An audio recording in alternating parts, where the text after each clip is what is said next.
Where are we when we hear music? In the journey out and in the journey back. Philosophy knows a madness about which psychiatry knows nothing. Just think of Hannah Arendt, who was famously dry and rational, but wrote an essay quite seriously titled, Where Are We When We Think? Or remember Valentinos and Basilides, the Gnostic theologians of late antiquity, who sought an imaginative answer to the question, where are we when we are in the world? Still, there are fine examples and bizarre ideas, just as there is method in madness. One of the possible lessons to be drawn from in-depth musicological reflections is that some rational benefits from madness involve more than simply inverting words. In philosophical terms, the ear has become a talking point in recent years, as if this stepchild of epistemology had suddenly acquired a bevy of watchful adoptive parents.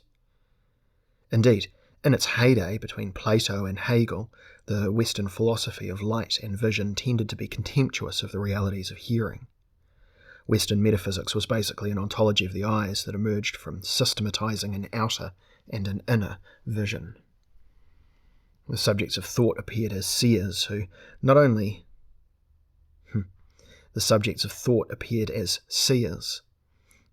saw things and original images, but ultimately also regarded themselves as the seeing soul, a local manifestation of absolute vision.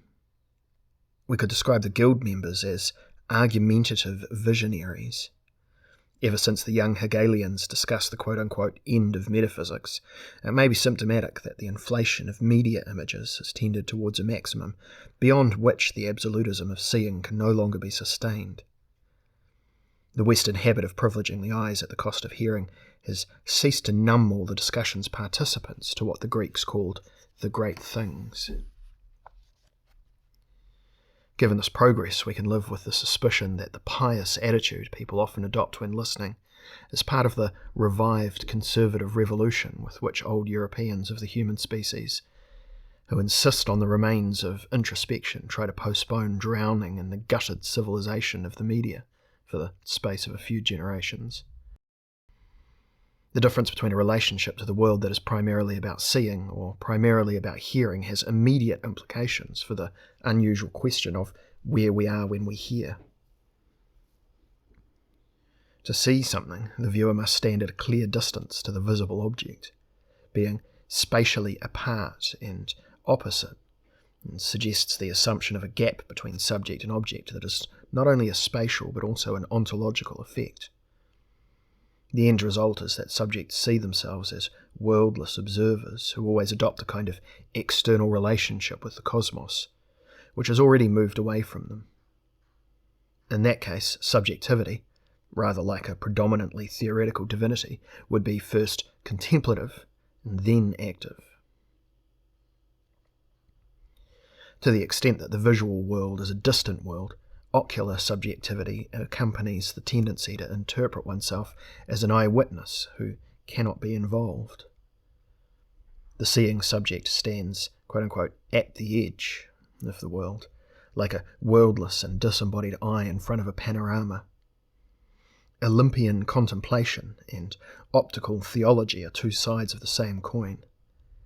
Philosophers trying to construe existence from the fact of hearing, however, could not have imagined an observer-subject far away at the imaginary outer limit of the world, because it is inherent in hearing that it never occurs except in the mode of being inside the sound.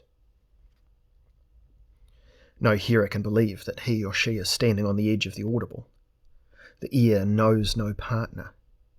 It does not involve a frontal view of objects at a distance, because it knows world or objects only to the extent that it is in the middle of the acoustic event. Or, we could say, insofar as it floats in or dives into the auditory space.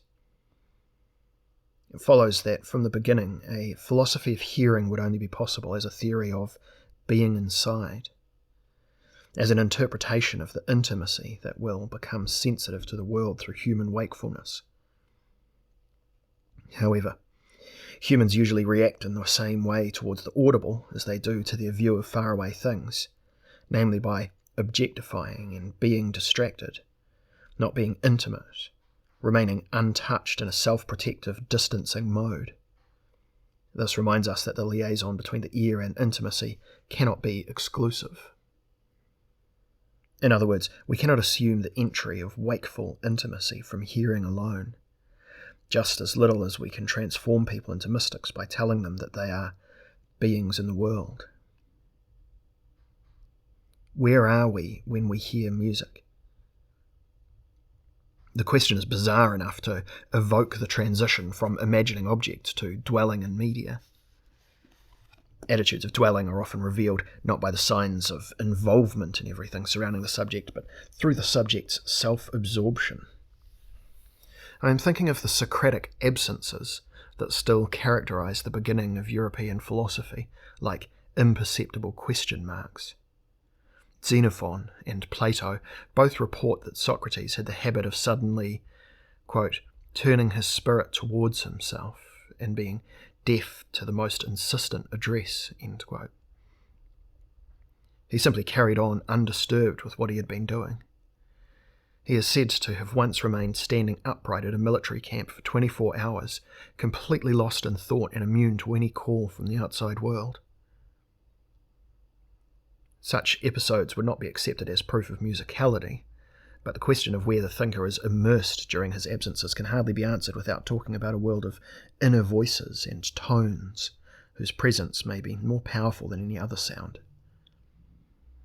If the philosopher is removed to a sphere that seems out of this world to ordinary mortals, his immersion in thought in a situation of deafness to outside noise still has relevance at a deep acoustic level. This is connected with what we call ensoulment and being in oneself, at such an essential level that we would be unable to specify what the soul is supposed to be if self-referential hearing were not always a part of it. If Socrates had accounted for his absences, he would have reported on states in which the world is temporarily submerged without disrupting the continuum of one's own ensouled presence. I hear voices, which means God is making me think. Something is whispering in me, which means I am concerned with the great things of existence. Perhaps Socrates would have described himself as an expert for discretionary doomsdays. The ecstatic trances of the European proto-philosophers were a sleep of reason that engendered not monsters, but inner voices, ideas and theorems. Being remote from everything that is otherwise the case creates the precondition for the moment of awakening when we are astonished that something is actually the case. One does not have to be a philosopher to let the world collapse occasionally. Every mortal has enough doomsday practice, and not because he or she is sometimes swept away by apocalyptic moods. Humans are beings that cannot carry on without letting the curtain of the world theatre fall for a few hours a day, even if they define themselves in the daytime as rational beings, and reason is supposed to be the ability to stay in a permanently wakeful relationship to an ever-present world. Weren't philosophers the ex officio martyrs of the illusion of being able to keep watch permanently? It might be a punchline of post-metaphysical thinking that subjects today, after thousands of years of experiments with visions of permanent wakefulness, actively resign and convert to a positive theory of, quote, not always being able to be wakeful in the world, end quote. A new type of philosophical anthropology stems from the proposition that humans are beings who appear in the same rhythms as the world's emergence and submersion. Existent, non-existent. Present, absent. The idea of anthropology as onto-rhythm results in a twofold agenda. On the positive side, a metaphysic of triviality, and on the negative side, an ontology of discrete and grey nothings. From the rhythmological viewpoint, a secret relationship emerges between diverse areas of human life, not usually associated with each other. Sleep and stupidity, the oldest spaces for retreat of beings to another world, relate to the culture of drugs, meditation, speculation, and to music, the lovely art that is said to transport us from dull hours to a better world. These things follow one another like links in an immune system for protection against the infectious, over-demanding world. A passage from Erhard Kästner's book, Mount Athos, The Call from Sleep, suggests how the acosmic nature of the night combines with the monastic stillness and the ecstasy of hearing to form a shared pattern. Quote, "The hour drum, a wooden sounding board, was struck for the beginning of each office, that is for the midnight service, for orthos or matins, which comes immediately afterwards, and then for proti, or first hour. The hammer beats out on the cypress wood board a series of fast notes. These are high or low according to whether the board is struck in the middle or near the edge. The monk carries it before him, and as he walks about, the sound of tapping comes from one place, then from another, and gets louder and then softer, or stops, swallowed up in some dark gateway. This is the call to prayer of Athos. It is redolent of the east, of the desert, a bony, arid sound from the garden of herbs, preserved through 10,000 identical nights. It grips one, nevertheless, this bony clatter. The drumming weaves itself into one's sleep and half-sleep. Like ivory lace, the sound patterns are projected onto the black cloth of night, and each phrase is crystallized in the suddenly ensuing stillness." End quote. This is not far removed from Emile Cioran's curious musical theory. Quote, "All that is musical in us is memory. When we did not have a name, we must have heard everything. Music exists only as remembrance of paradise and the fall." End quote. If we succeeded in clarifying this Gnostic aphorism, we would have the key element of an in-depth musicology that would embrace both the musical art of the past and contemporary music. To explain this, I shall simply divide Cioran's remark into two main statements. First, we hear in advance, before individuation, which means that fetal hearing anticipates the world as a totality of noise and sound that is always in the process of becoming. From the darkness, the fetus listens ecstatically to the world of sound, usually oriented towards the world, leaning boldly forward to the future. Second, after the formation of the ego, we hear backwards. The ear wants to stop the world existing as a totality of noise. It yearns for the archaic euphony of the pre-world interior, and activates the memory of a euphoric ecstasy that accompanies us like a nightlight from paradise. We could say that the individuated or unhappy ear continues irresistibly trying to move away from the real world towards a space of intimate, acosmic reminiscences. From this perspective, music would continue to be the link between two tendencies that create each other, like dialectically related gestures. The one leads from a positive nothing, from the worldless, the internal and the womb-like, towards the world as it appears, the open scene, the world arena, while the other returns from the abundance, the dissonance and the overloading to the worldless, the liberated and the internalized. The music of coming into the world is a will to power in the form of sound that is created on a continuous line that comes from inside, and that desires itself like an incessant gesture of life. After the continuity is ruptured, however, the music of retreat strives to return to the acosmic limbo in which the wounded life, in the form of reluctance towards power, rallies and heals. For this reason, there is a dualism in departure and homecoming in the primary gestures of every kind of music. The first pole involves an Adventist theme, entirely oriented to Exodus, ready to ring out and step forward on the stage. The second is a typical Nirvana moment, directed towards retreat and conclusion, extinction and repose. The fantastic development of modern European music is undoubtedly based on its extraordinary power of embodiment, that could achieve a fresh compromise between fundamental aspirations at every stage of composition technique. The major works of Western music have arranged the emergence of the subject into the world as an exit with a large orchestra. At the same time, they have made the journey home into the deepest and most remote places at high levels of melodic individuation, back to the Isles of the Blessed and into the gardens of the intimate couple. Wherever European music excelled as the art of the embodiment in the bodiless, it achieved a happy balance between the subject's desire for dissolution and the work of self-construction in a sounding body. Wherever the music threatened to become too loud, orchestra positivism and the male chauvinism of composers were countered by withdrawal, melting away in secrecy. The synthetic energy of European classical music seems to have got lost in the contemporary music business, for reasons we cannot explore here.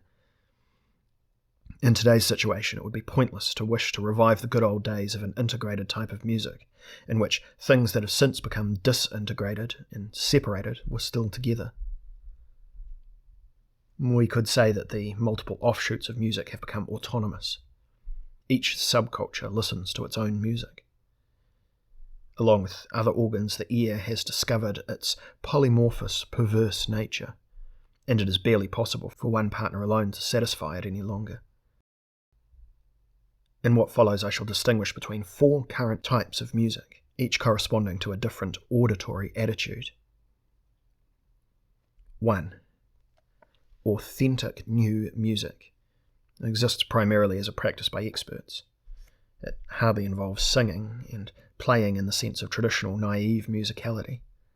Instead, it is concerned with exploring the means of production of sound and processes of composition.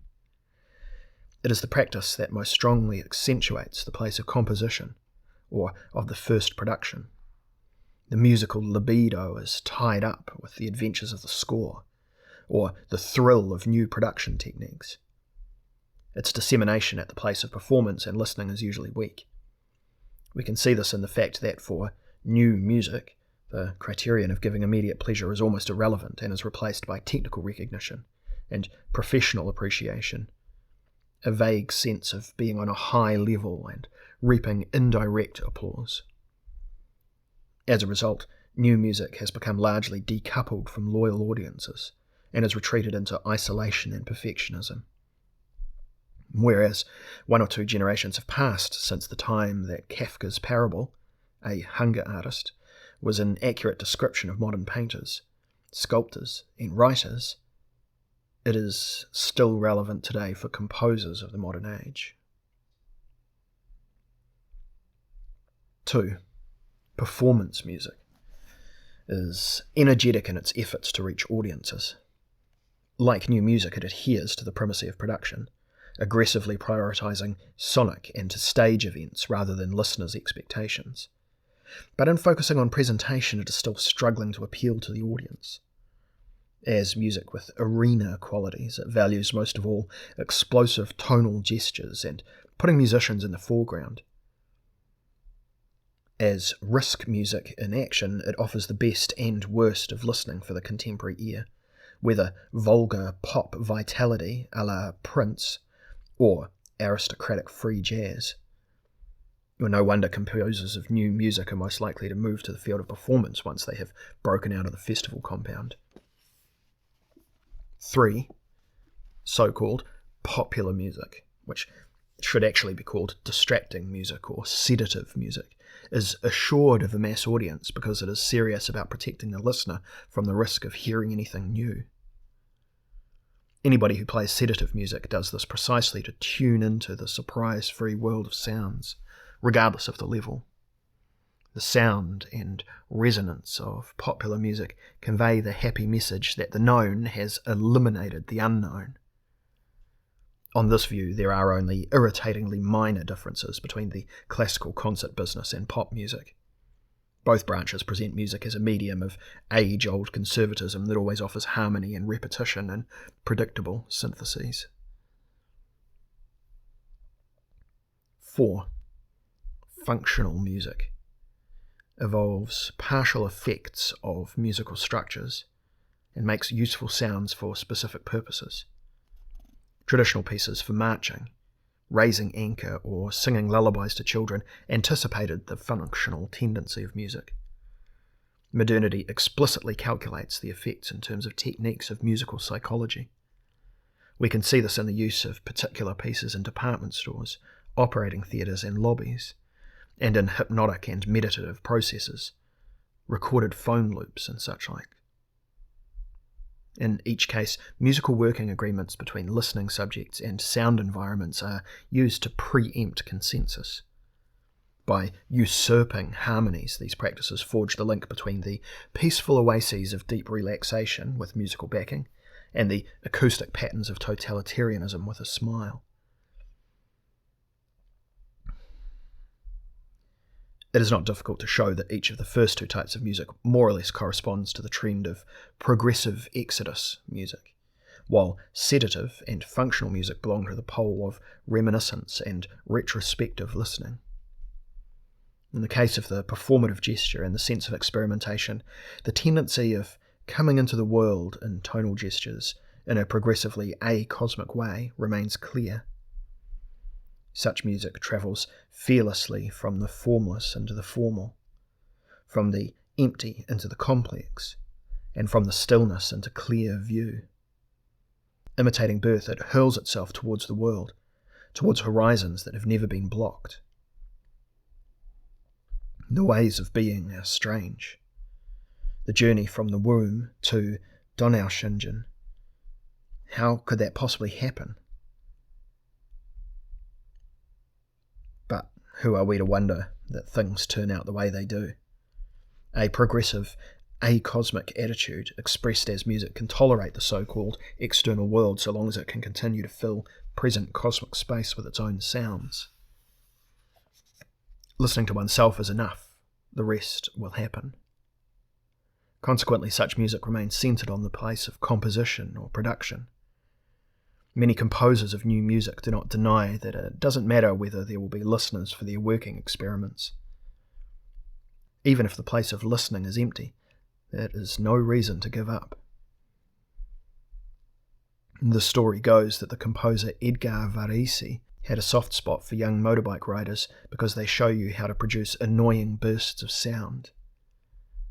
Conversely, from the very start, sedative and functional music are related only to the place of listening. They do everything for the listener, even if he or she does nothing for the music. Pieces like this have almost nothing to do with the isolation of composing in front of the audience. A regressive or nostalgic acosmic attitude still dominates the place of listening that popular harmonious music aims to reach. We only hear what helps us not to hear the world and otherness. Instead of fostering discernment in listening and approaching audial sound worlds positively, music determines the great comeback for the unhappy ear. It fosters the urge not to listen, to pare down our listening, to listen selectively, picking our way out of the dissonance. To this extent, the history of music is always an indicator for transformations of the unhappy consciousness. From the Orphic worship of antiquity to Schubert's praise of lovely art, music has been credited with the power of dissolving the spell of reality and transporting listeners into something that they, whether over hastily or not, called a better world. However, in a period when the unhappy consciousness served as a productive force for improving the world, music that brought solace and reconciliation fell under suspicion of being the opium of the masses.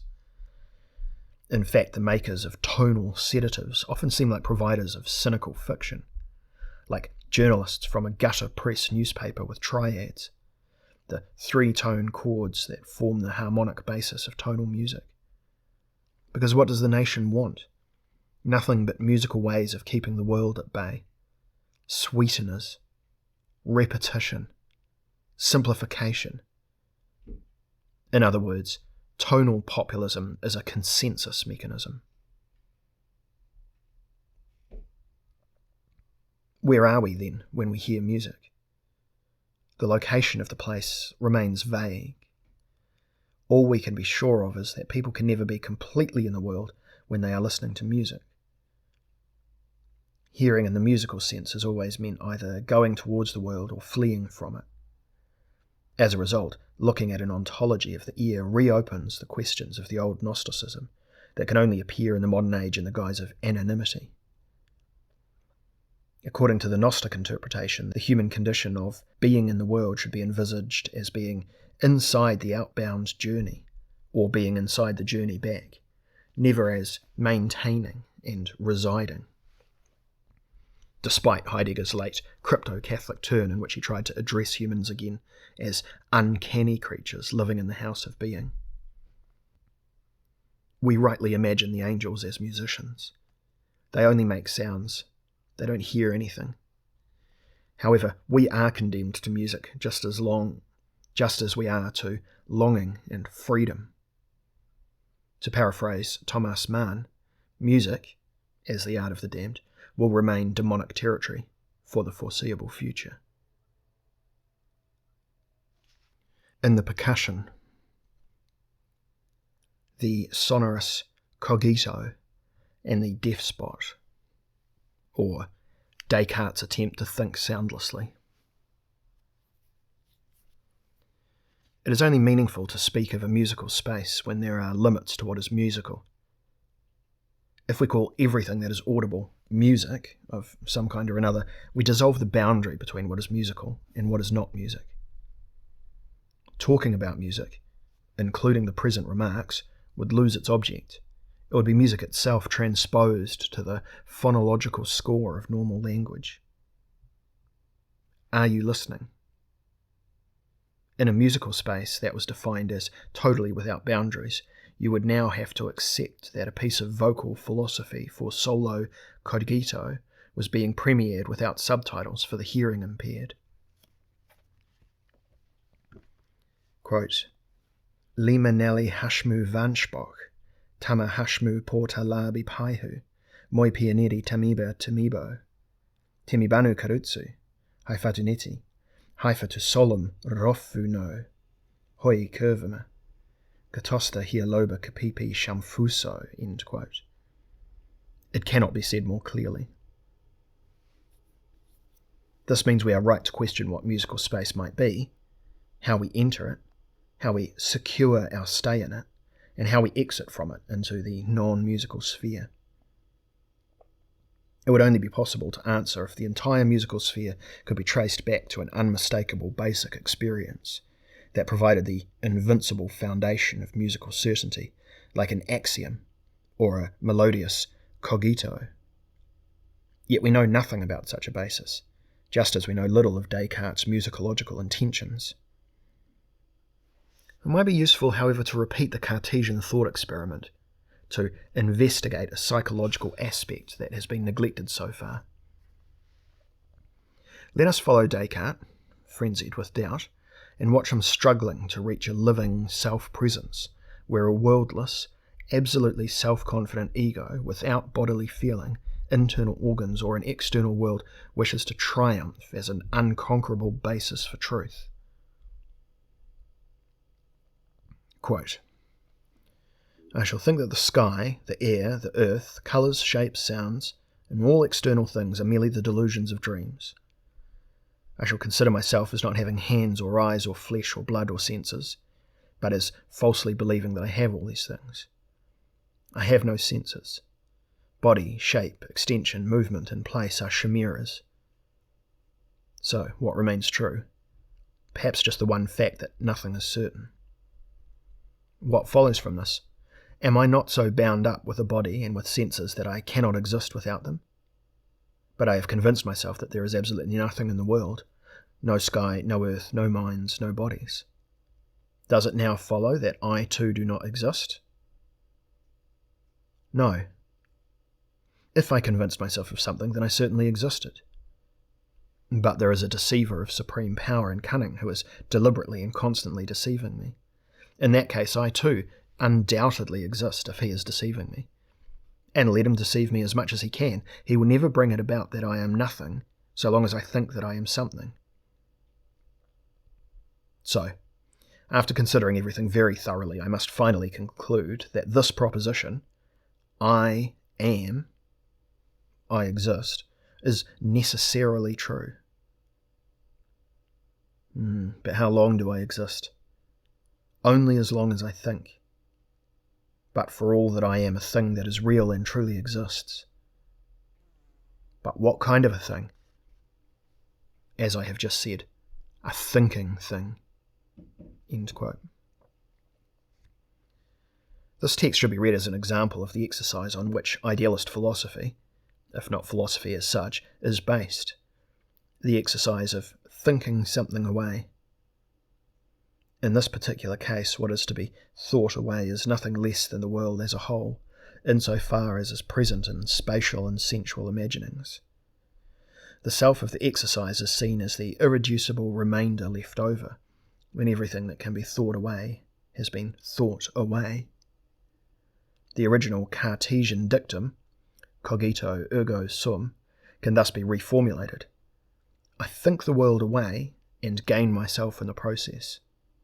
Or, I subtract all content from my ideas, quote-unquote, I am what remains with ultimate certainty.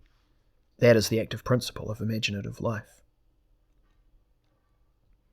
It is easy to show that the Cartesian exercise of thinking away is centered on a blind spot, or rather a deaf spot. Thinkers believe they are not in doubt as far as and as long as they think, but they fail to notice, or dismiss it if they do notice, that coming to oneself depends on hearing oneself. They are not aware that one can only be sure of oneself and one's thinking because hearing oneself precedes thinking oneself. The Cartesian cogito assumes a state of not hearing that regards itself as pure thinking. We would also describe it as being with oneself without all the possibly deceptive sensory mediation. The not hearing applies to the voice of thought that wanders through the person in thought.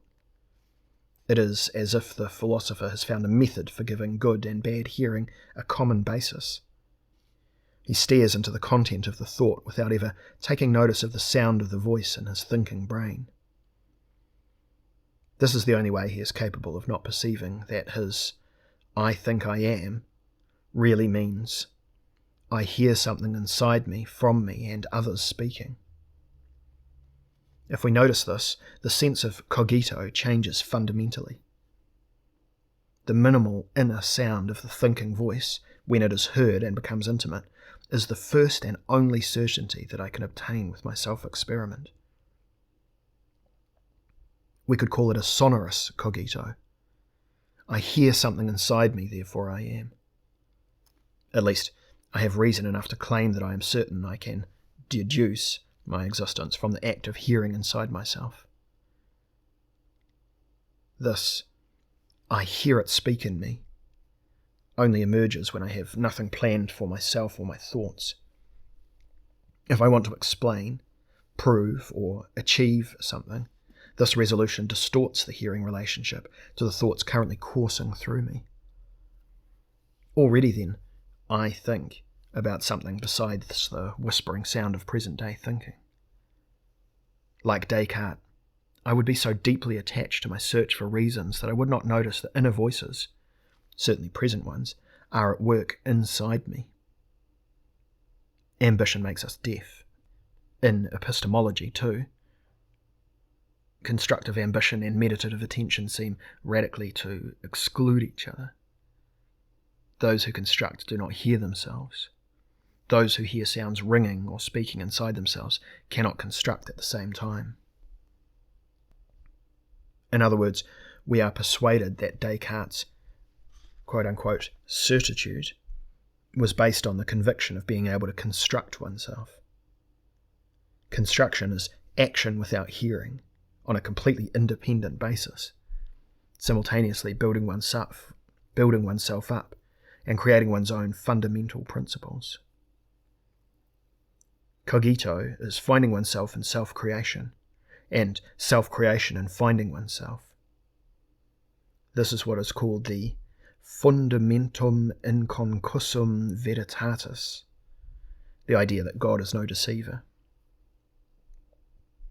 The moment at which constructing is separated from hearing marks the beginning of specifically modern science as the action program of reason without hearing. To obtain certitude in the absolute, this philosophy sacrifices the only really certain thing that is directly given, the sonorous cogito, as interior hearing, which offers admittedly a kind of certitude that is absolutely useless and that we should not dream of using as long as the musical intimacy of hearing oneself still exists. The sonorous cogito is the exact opposite of that which Descartes demands of the logical cogito. It is not a base, because it doesn't support anything, nor is it something unshakable, because it cannot be fixed. The most certain thing is, in truth, the most useless. Focusing on inner voices and sounds means being able to be shaken, being open for acoustic presences to come. It does not mean that I obtain a solid base from them, but rather that they subject me to their sounds. Anyone who listens to the voice of thinking is immersed in a sphere that other people always cause to quiver. Thinking is in the subject like sound is in the violin, by dint of a relationship to vibration. Insofar as people think, they are, so to speak, musical instruments for performances that mean the world. If the human instrument has respect for itself, it sees clearly. I am not a fundamentum inconcussum, but a medium percussum. Because these considerations on depth acoustics are concerned with a kind of internal awareness that pre-exists the distinction between hearing music and hearing voices, we can also benefit from applying the remarks about the sonorous cogito to musical phenomena. It is music itself only in the self-hearing of the instrument, that is, of the subject, insofar as we now understand it as a sound-sensitive medium. Music is only in the hearing subject. Admittedly, this sentence is inseparable from its converse. The hearing subject is only in the music. Consequently, the subject can only be with itself when it has something that makes itself heard inside it. Without sound, there is no ear. Without an other, there is no self. The subject is only conscious of itself as thinking and living to the extent that it is a medium vibrating throughout, with sounds, voices, feelings, and thoughts. This idea is not new, of course. On its way to classical modernity, philosophy has been struggling for over a century to dispel the idealistic delusions of Cartesianism and expel the chimeras of absolute subjectivity in favour of embodied intelligence. Existentiality instead of substantiality, resonance instead of autonomy, percussion instead of groundwork. Can we achieve thought that hears by using logical methods? Is hearing as such something that can be produced or accomplished? Can we ever get further than to the point of asking for hearing? Judge for yourself.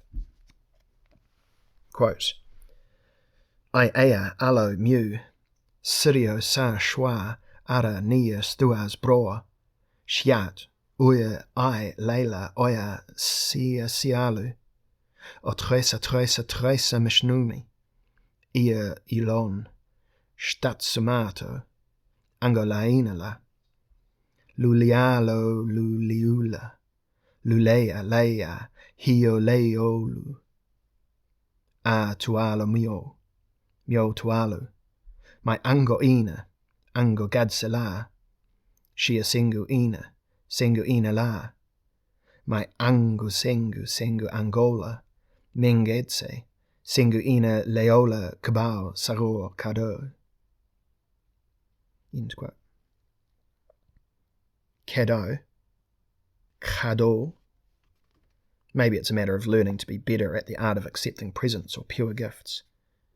The text above is the last movement of the Angolaina, by Rudolf Blumer, a kind of phonetic cantata for two voices from the year 1921. Blumer described it as an absolute poem. The Angolaina demonstrates what poetry can be after it is emancipated from the vocabulary, grammar, rhetoric, and phonetics of the German language. The poet's writings on poetry reveal that his anti-semantic attack is based on the model of new music. In the end, he wanted to free poetic language from the curse of meaning. The spontaneous combination of vowels and consonants is supposed to recreate an original force of word formation. Released from semantic slavery, the sound emerges from the shadows and makes itself heard with unprecedented freshness and nakedness. Because it has no association with anything meaningful, the poem can call to an ear that it enters as if for the first time. But in calling, it creates a fresh new meaning. From the first to the last line, its message is, quote, "I am only for hearing. I am a text that brings the joyous message of non-meaning to the world," end quote. This is how the poem, flirtatiously and somewhat demurely, carries the banner of its audibility and is presented to the public like a spicy gift. But this is exactly what puts it out of earshot for most possible listeners, because initially they have two possible basic reactions. Either they do not listen to the sound construct, because they quickly see through it, or they overhear the presence of the fresh new syllables because they always understand the text, whether they find it entertaining or not. And in this case, understanding means something like accepting the correct idea that the text means meaninglessness. What does this imply? Nothing, except that even a poem like this, that is gambling on pure audibility, cannot force us to hear under any circumstances. The sound being of sounds must wait for the hearing being of hearing, with the usual risk that it could all be for nothing. The auditory imperative of poetry, "Hear that this time you should do nothing but listen," must ultimately be reduced to the question, can you hear? Have you heard? We cannot make a question into a command without destroying hearing. The offer of sound remains free. The moralizing demand for quote-unquote new hearing, which has infected the atmosphere of new music for a long time, simply makes us realize that the only way the ear can be touched is to offer it the chance of hearing itself with the new sound.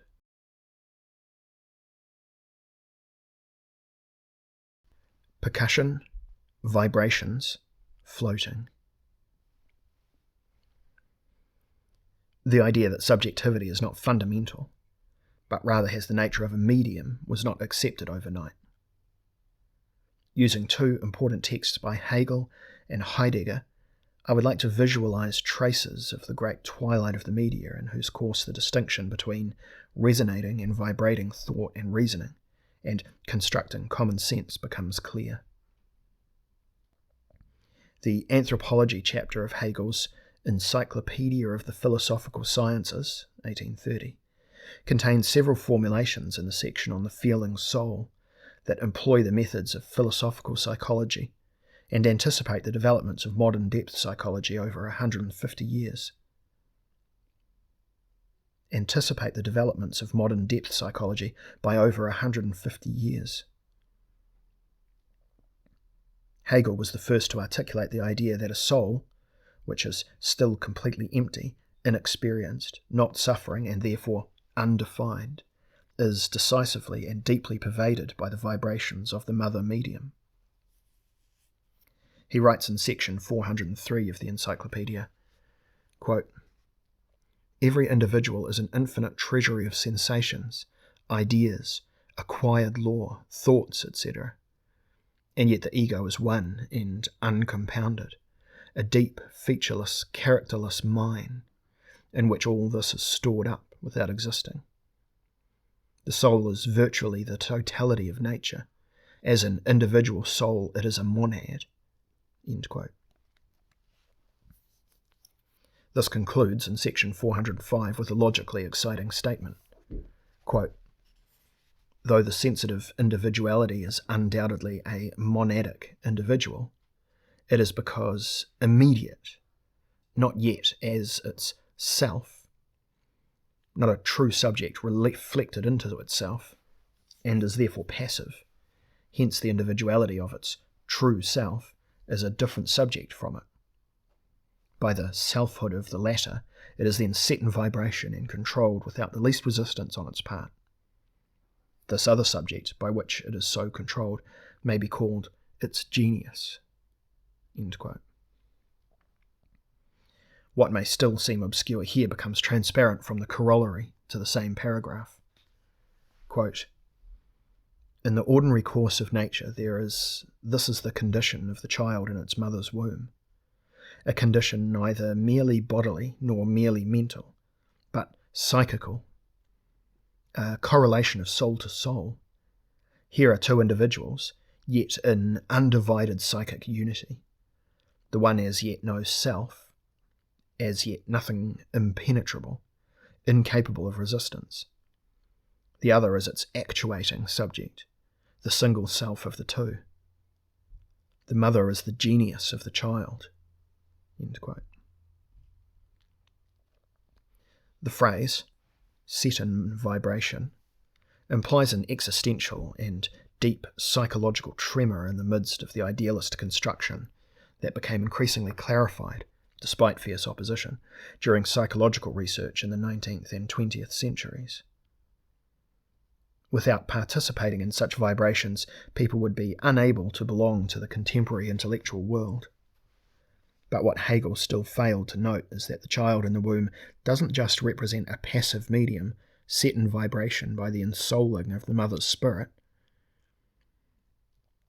but that through an early development of the ear, it floats on its own accord spontaneously, pre-actively, so to speak, towards the sound world of life to come, both as mother and as non-mother.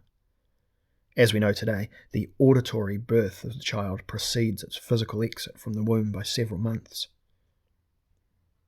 Hegel's philosophical embryology achieved a bold link between the ancient concept of genius and the most advanced state of bourgeois exploration of the soul, the so-called animal magnetism that goes back to Mesmer and his school. Hegel heard right through the modern idea of genius, back to the Latin source of the term, and laid its psychological structure bare. The ancients believed that to have genius meant being a vessel or mouthpiece for another spirit with another's inner self. The person with genius is the host of a force that resonates through himself or herself, and is capable of extraordinary things, insofar as epiphanies are possible in a profane individual inhabited by a superior spirit. In this context, we can appreciate Hegel's boldness in shifting the relationship between genius and soul to the mother-fetus relationship. Hegel wrote the paragraphs 403 to 405, quoted above, to indicate the possibility of bourgeois mediumism. This would obviously have been impossible without the shock effect of Mesmer's discoveries. The demystification of conditions in the womb was only humanly possible as a result of Mesmerism. Since then, a partially formulated critique of religious reason has hovered above the bourgeois world. At least the possibility of a democratic kind of esotericism, as authentic depth psychology, was introduced after the discovery of the magnetic trance, artificial somnambulism and hypnotic rapport. After that, people could talk openly about the child's mode of existence in the womb without these discussions necessarily driving the soul out of the subject under discussion. Hegel's work contains statements about the natural magic of pure soul transfusions, perhaps partly inspired by Nicolas Malebranche, that can be traced back to the model of fetal inhabitation. The discovery of hypnotism actually helped to prove that the suggestible mode of existence did not end once and for all with birth and the subject's entry into adulthood. The use of magnetism for adults showed clearly enough that the fetal stage of being set in vibration can persist later in life, even though people who lived at the time of the first hypnotists may well have shuddered at the possible misuse of the magnetic relationship. As far as philosophical pedagogics is concerned then, as now, its only idea was the necessary collapse of magnetic suggestibility. Its goal was to establish the autonomous subject that had protected itself against being set in vibration. A typical example of this is the passage in which Hegel says that the purely passive soul, the fetal soul, is, quote, not yet opaque, but without resistance, end quote. The word opaque has an echo of the Cartesian inconcussum, whereas the qualification not yet underscores the meaning of every kind of self-education, the achievement of a state of being unshakable. Following Hegel and Mesmer, the positions of opaque subjectivity have been explored incessantly. An era of music and psychology dawned, relating the glass palaces of rationality to a seismic underground. The principle of self-preservation began competing with the principle of disruption. Young Hegelian philosophers, Bauer, Kierkegaard, and especially Marx, forcibly imposed the metaphysical treble on the base of reality. Philosophical thought suddenly looked for a way out into the real, the noisy, the outrageous, as if it had gained strength from somewhere to stop thinking away the nether regions. If new hearing ever existed at all, it really came into its own in Engels' account of the condition of the working class in England. Post-idealist philosophy grew ears for scandalous things, and eyes for more than merely witnessing. What was once the pride of metaphysics suddenly appeared as nothing but an overtone of vanity above the fundamental tone of real human life. Schopenhauer made a breakthrough by envisaging the foundation of the world itself, the will as directly musical. By giving music a mainly remedial role, he was still trapped in the net of classical aesthetics. He underestimated music's proven ability in modern times to play its own part in the emergence of dreadful things in the medium of sound. Heidegger's new approach to thinking also signified an advance towards momentous development, establishing the intrusion of tones and moods in the basic post-idealist understanding of existence. What may still appear as something a person accomplishes in a methodically controlled way in Descartes' meditation about thinking away as much as possible is transformed into passion and horror in Heidegger's work. The involuntary suffering of withdrawal from the world. In his analysis of moods of Dasein, Heidegger asked whether there was a mood which reveals the sense of disclosure after nothingness, and answered positively, by pointing to how the facial features of beings disintegrate into nothing in deep boredom. What Heidegger explains in his description of anxiety is crucial. Quote, "Anxiety is indeed anxiety in the face of, but not in the face of this or that thing. Anxiety in the face of is always anxiety for, but not for this or that. In anxiety, we say, one feels ill at ease. What is it that makes one feel ill at ease? We cannot say what it is before which one feels ill at ease. As a whole, it is so for one. All things, and we ourselves, sink into indifference. This, however, not in the sense of a mere disappearance. Rather, in this very receding, things turn towards us. The receding of beings as a whole that closes in on us in anxiety oppresses us. We can get no hold on things. In the slipping away of beings, only this no hold on things comes over us and remains. Anxiety reveals the nothing. We hover in anxiety. More precisely, anxiety leaves us hanging because it induces the slipping away of beings as a whole.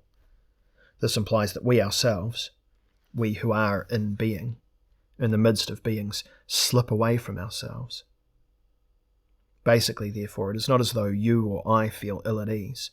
Rather, it is how one feels, in the unsettling experience of this hovering where there is nothing to hold on to.